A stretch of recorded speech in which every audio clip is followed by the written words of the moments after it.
শীত মানেই আরাম, নরম কম্বল, গরম চা আর একটু বেশি ঘুম। কিন্তু প্রশ্ন হলো, এই আরাম কি তোমার স্বপ্নের চেয়েও বেশি প্রিয়? আজ আমি বলবো কিভাবে শীতকে বন্ধু করে পড়াশোনায় মন বসানো যায়। শীতকালে পড়াশোনা করার ক্ষেত্রে সবচেয়ে বড় বাধা ঠান্ডা নয়, বাধা হলো আমাদের নিজস্ব ভাবনা। শীতে পড়া যায় না, এই ধারণাটা ভুল। শীতে পড়া যায়, শুধু তোমার রুটিনটা হতে হবে স্মার্ট। শীতে পড়ার সেরা সময় হলো ভোরবেলা, কারণ তখন মন শান্ত থাকে, চারপাশে শব্দও কম থাকে। তাই আজ থেকে ফজরের নামাজের পূর্বে অথবা ভোর 6টার মধ্যে ঘুম থেকে ওঠো। হালকা গরম পানি পান করো।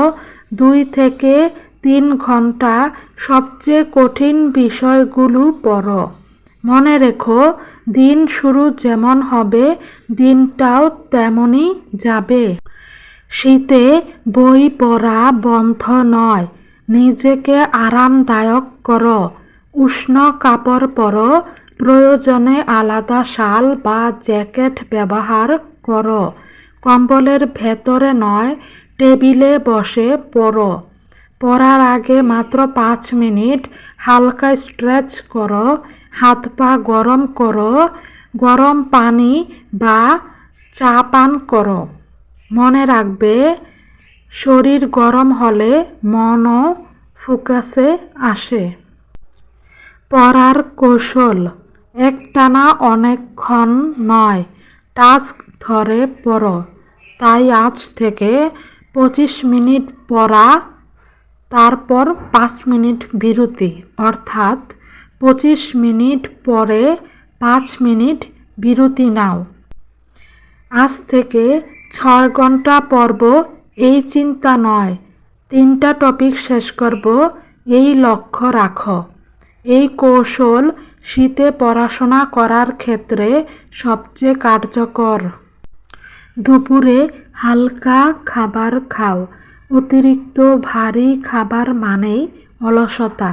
দুপুরে খাবার খাওয়ার পর কিছুক্ষণ বিশ্রাম নিয়ে আগে শেষ করে রাখা পড়াগুলো আবার রিভিশন দাও। আগে থেকে লিখে রাখা নোটগুলো পড়ো।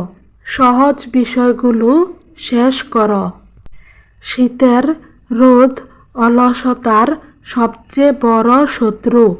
দিনে 10 থেকে 15 মিনিট রোদে বসে রিভিশন করো।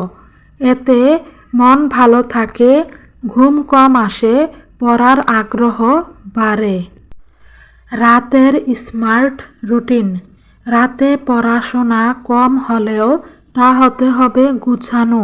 সারাদিনের পড়া রাতে আবারও রিভিশন করো। পরের দিনের টার্গেট রাতেই লিখে রাখো। এতে করে সকালে উঠে আর ভাবতে হবে না আজ কি পড়ব। মনে রেখো, ভালো ঘুম মানেই ভালো পড়া। শীত আসবে, কম্বল ডাকবে, অলসতা ফিসফিস করবে, কিন্তু তোমার পরীক্ষা, স্বপ্ন, ভবিষ্যৎ এসব শীত দেখে থেমে থাকবে না। আজ তুমি যদি নিজেকে একটু কষ্ট দাও, আগামীকাল তোমার স্বপ্নই তোমাকে ধন্যবাদ দেবে। কম্বল নয়, স্বপ্নকে শক্ত করে জড়িয়ে ধরো।